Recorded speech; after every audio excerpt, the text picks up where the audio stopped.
నమస్తే, welcome to our channel. నేను ప్రియాంకరావు.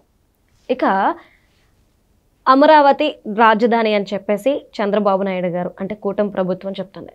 మొన్నటి వరకు వైసీపీ వాళ్ళు కావచ్చు, వాళ్ళ నాయకులు ప్రతి ఒక్కరూ కూడా మూడు రాజధానులు అన్నారు జగన్మోహన్ రెడ్డి గారితో సైతం. కానీ ఇప్పుడు యూటర్న్ తీసుకొని ఓకే అమరావతి రాజధానిగా ఉండడం మాకు ఇష్టమే అంటూనే మళ్ళీ అమరావతి మీద బురద జల్లే ప్రయత్నం చేస్తున్నారు. ఇటు యూటర్న్ తీసుకున్నారు అని చెప్పేసి హ్యాపీగా ఫీల్ అవ్వాలా, లేదంటే ఇంకా బురద జల్లుతున్నందుకు ఆలోచించాలా అనేది ఇక్కడ ప్రజలకు అర్థం కావట్లేదు. మరి దీని గురించి ఈరోజు మాట్లాడుకుందాం. మనతో మాట్లాడడానికి ప్రముఖ పొలిటికల్ అనలిస్ట్ అప్పసాని రాజేష్ గారు ఉన్నారు. ఆయన అడిగి తెలుసుకుందాం. నమస్కారం సార్. నమస్కారం సార్, అమరావతి రాజధాని ఓకే కట్టమనండి అంటూనే మేము ఒప్పుకుంటున్నాం అంటూనే మాకు సింగపూర్ లాంటి రాజధాని ఎందుకు, ఆ తర్వాత అమెరికా లాంటి రాజధానులు మాకెందుకు, మేము అడిగామా, రాజధాని ఉంటే సరిపోతుంది కదా అని రాజధాని కోసం దేశం మొత్తం అప్పులు చేస్తున్నారు చంద్రబాబు నాయుడు గారు అంటూ ఒప్పుకుంటూనే ఇలా బురద జల్లే ప్రయత్నాలు చేస్తున్నారు. అంటే అమరావతి రాజధానిగా ఒప్పుకుంటూ ఇలాంటి బురద జల్లుతున్నారు. అంబటి రాంబాబు గారి మాటల్ని మనం ఎలా చూడాలి అంటారు? అంటే ఇవాళ వైసీపీ పార్టీ 2019 నుంచి 2024 దాకా వాళ్ళు ఎంచుకున్న మూడు రాజధానుల సిద్ధాంతం నుంచి ప్రజల చేత తిరస్కారానికి గురైన మూడు రాజధానుల ప్రతిపాదనతోటే వాళ్ళు ఎన్నికలకు వెళ్ళిన, అమరావతి మాత్రమే రాజధాని అనే ప్రతిపాదనతో ఎన్డీఏ కూటమి ఎన్నికలకు వెళ్ళిన, అమరావతి మాత్రమే ఏకైక రాజధాని అన్న ఎన్డీఏ కూటమి అభిప్రాయంతో ఏకీపించిన ప్రజలు మూడు రాజధానులు అన్న జగన్మోహన్ రెడ్డి గారిని ప్రతిపక్ష హోదాకి కూడా అవకాశం లేకుండా 11 స్థానాలకు పరిమితం చేసిన, ఇప్పటికీ మనస్ఫూర్తిగా ప్రజాభిప్రాయాన్ని మన్నించి మేము ప్రతిపాదించిన మూడు రాజధానుల ప్రస్తావనని ఇక శాశ్వతంగా విరమించుకుంటున్నాం, అసెంబ్లీలో మా మద్దతుతో ఆమోదించబడ్డ తీర్మానం మేరకు ఏర్పాటు జరిగిన అమరావతి రాజధానికి మనస్ఫూర్తిగా మద్దతు తెలుపుతున్నాం అన్న ప్రస్తావన చేయలేకపోతున్నారు. తెలియని అహం, భేషజం. చంద్రబాబు నాయుడు గారి ప్రభుత్వం ద్వారా నిర్మాణం జరుగుతూ ఉంది, మనం నిర్లక్ష్యం చేసాం, మనం చిట్టడవిని చేసాం, కొండ చెరువులు పారాడించాం, నిర్మాణం పూర్తి కావాల్సిన భవనాల్లో గబ్బిలాలు తిరిగేలా చేసాం మనం. అటువంటి ప్రాంతంలో మళ్ళీ తిరిగి చంద్రబాబు నాయుడు రాజధాని నిర్మాణాన్ని పురుడు పోసుకునేలా చేస్తారా? అతనికి ఆ అవకాశం ప్రజలు కల్పిస్తారా? మనకి కనీసం ప్రతిపక్ష హోదా కూడా ఇవ్వకుండా మనల్ని ఓడించి కూర్చోబెడతారా? మనం వివక్ష ప్రదర్శించిన అమరావతి మన కళ్ళ ముందే మళ్ళీ తిరిగి జీవం పోసుకుంటుంటే మనం దాన్ని శ్మశానం అన్నాము, ఎడారన్నాము, ముంపు ప్రాంతం అన్నాము, నిర్మాణానికి పనికిరాదన్నాము, అక్కడ ఇన్సైడర్ ట్రేడింగ్ జరిగిందన్నాము, వాళ్ళందరూ రియల్ ఎస్టేట్ వ్యాపారులు అన్నాము, పెయిడ్ ఆర్టిస్టులు అన్నాము, మూడు రాజధానుల పేరిట శిబిరాలు నడిపించాము. ఇన్ని నడిపినా అది కనీస మాత్రపు ప్రజా మద్దతు కూడా మనకి కూడగట్టలేకపోయింది. ఆ రెండు నియోజకవర్గాలు కూడా 2019లో మనకే దక్కించిన మనం ఆ ప్రాంతం పట్ల అక్కడ ప్రజల పట్ల క్రూరత్వాన్ని ప్రదర్శించిన అంశాన్ని ప్రజల పరిగణలోకి తీసుకున్నారు తప్ప మన ఈ మూడు రాజధానుల ప్రస్తావనకి కనీస మాత్రపు మద్దతు దక్కలేదే.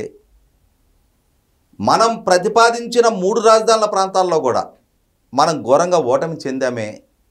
ఎందుకు ఇలా జరిగింది అని చెప్పని ఏ రాజకీయ పక్షం అయినా సరే మన విధానాల్లో ఉన్న లోపం ఏంటని చెప్పని కొంచెం పునరాలోచన చేసుకోవాలి. కానీ అలా చేయకుండా తాను పట్టిన కుందేలుకి మూడే కాళ్ళు అన్నట్టుగా జగన్మోహన్ రెడ్డి గారు ఇవాళ తాను అడ్డుకోలేడు, తాను ప్రతిబంధకాలు సృష్టించే స్థాయిలో లేడు. ఎన్డీఏ కూటమి మళ్ళీ తిరిగి పునర్నిర్మాణాన్ని పటాలెక్కించింది. సాక్షాత్తు ప్రధానమంత్రి గారి చేతుల మీదుగా పునర్నిర్మాణానికి శంకుస్థాపన కూడా చేయించింది. ఇవాళ కేంద్ర ప్రభుత్వం కూడా ఆర్థికంగానూ సహాయం చేస్తుంది. అలాగే ప్రభుత్వం కూడా రైతాంగానికి ప్రభుత్వానికి మధ్య ఉన్న కొన్ని అపరిష్కృత అంశాలను కూడా క్రమక్రమంగా పరిష్కరిస్తూ వస్తుంది. పాత నాడు స్తంభించిపోయిన పనులన్నింటినీ మళ్ళీ తిరిగి పునఃప్రారంభించారు. కొత్త నిర్మాణాలు టేకప్ చేస్తూ ఉన్నారు. కొత్తగా సంస్థలు గ్రౌండింగ్ అవుతూ ఉన్నాయి.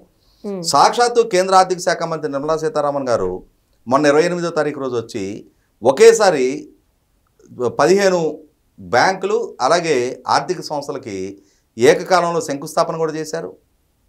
కొన్ని జాతీయ స్థాయి అత్యుత్తమ విద్యా సంస్థలు గ్రౌండింగ్ అవుతూ ఉన్నాయి.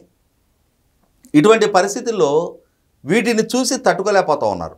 ఉమ్, చంద్రబాబు నాయుడు గారు ఇంటర్నేషనల్ స్టాండర్డ్ రాజధాని నిర్మాణం చేస్తూ ఉంటున్నారు. అంతర్జాతీయ ప్రమాణాలతో కూడిన రాజధాని నిర్మాణం చేస్తూ ఉంటున్నారు. అంటే ఇవాళ దేశంలో నిర్మాణం జరుగుతున్న నగరం అమరావతి మాత్రమే. పార్లమెంటు ద్వారా విభజన జరిగిన రాష్ట్రానికి రాజధానిని నిర్మించుకునే అవకాశం దక్కిన మేరకు ఆ దక్కిన అవకాశాన్ని సద్వినియోగం చేసుకొని ఇప్పుడు నిర్మాణం జరుగుతున్న రాజధాని ఇంటర్నేషనల్ స్టాండర్డ్ ప్రమాణాలతోటి కనుక నిర్మాణం చేసుకుంటే ఆ రాజధాని శాశ్వతంగా మనగలుగుతుంది అనే ఒక ఆలోచనతోటి ఎన్డీఏ కూటమి ప్రభుత్వం చంద్రబాబు నాయుడు గారు సంకల్పించారు. దానికి అనుగుణంగా మాస్టర్ ప్లాన్ రూపకల్పన సింగపూర్ వారి ద్వారా జరిగింది. ఇవాళ ఎగ్జిక్యూషన్ జరుగుతూ ఉంది. ఉమ్, రైతులు సహకరించి భూ సమీకరణలో భూములు ఇచ్చారు. ప్రభుత్వం రైతుల సమన్వయంతో అక్కడ పనులు జరుగుతూ ఉన్నాయి. అంటే సహజంగా ప్రభుత్వ పరంగా ఎక్కడన్నా ఒక 10 ఎకరాలు భూమి ఎక్విజిషన్కి వెళ్తున్నారు అనగానే అయితే ఏ భూమి అయితే ఎక్విజిషన్ అవ్వబోతుందో వాళ్ళు కోర్టుకు వెళ్తారు. ఉమ్, లేదు అని అంటే రాజకీయ పార్టీలు అక్కడ ప్రవేశించి కొంత ఉద్రిక్త వాతావరణం సృష్టింపబడుతుంది.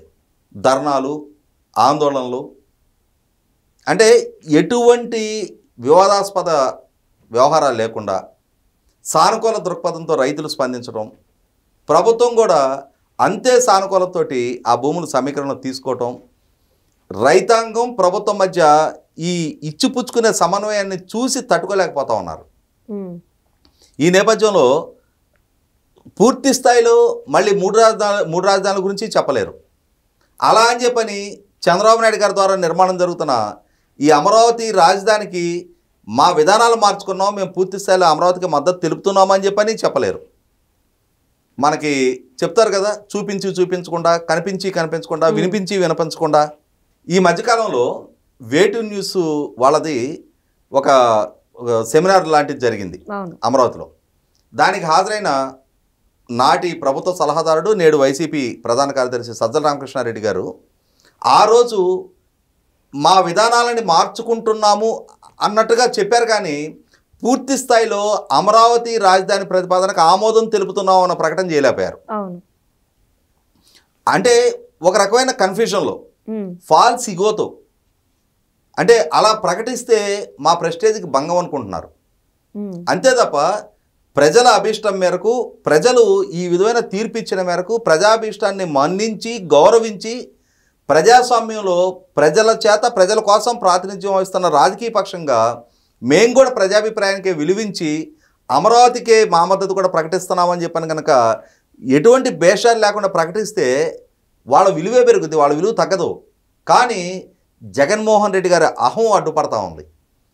ఆయన అహం గురించి తెలిసిన ఆ నాయకులు కూడా వాళ్ళు ఆత్మవంచన చేసుకుంటూ వాళ్ళ రాజకీయ భవిష్యత్తు పణంగా పెట్టబడుతున్నా కూడా ఘోరంగా ఆయన అహంకారంగా వీళ్ళ రాజకీయ భవిష్యత్తు కూడా సమాధి అయిపోతున్నా కూడా వాళ్ళు కూడా ఆయన చెప్పిన, ఆయన ఇచ్చిన స్క్రిప్ట్ని చిలక పలుకుల్లాగా పలుకుతూ ఉన్నారు. కాబట్టి అంబటి రాంబాబు గారు ఏమంటాడు, మేము 3 రాజధానులు అన్నాం, చంద్రబాబు నాయుడు ఒక రాజధాని అన్నారు, ఇవాళ ఒక రాజధాని నిర్మాణం చేస్తున్నారు, చేయమను. కానీ దానికి అంతర్జాతీయ స్థాయి రాజధాని అవసరమేముంది? ఢిల్లీ కంటే పెద్దది అవసరమా? ముంబై కంటే పెద్దది అవసరమా? లండన్ కంటే పెద్దది అవసరమా? సింగపూర్ స్థాయి రాజధాని అవసరమా అంటున్నారు. అసలు అవసరమా అనే ప్రస్తావన ఏంటి? అవసరమే. సింగపూరు, లండన్ ఏమి వేరే గ్రహాల్లో, వేరే భూమండలాల్లో లేవు. ఇంగ్లాండ్ వాసులు లండన్ నిర్మాణం చేసుకోగలిగి, సింగపూర్ వాసులు సింగపూర్ నిర్మాణం చేసుకోగలిగినప్పుడు ఆంధ్రప్రదేశ్ వాసులు అమరావతి నిర్మాణం ఆ స్థాయిలో ఎందుకు చేసుకోలేరు? ఒక సమగ్ర నగర నిర్మాణం జరిగి తీరాలి.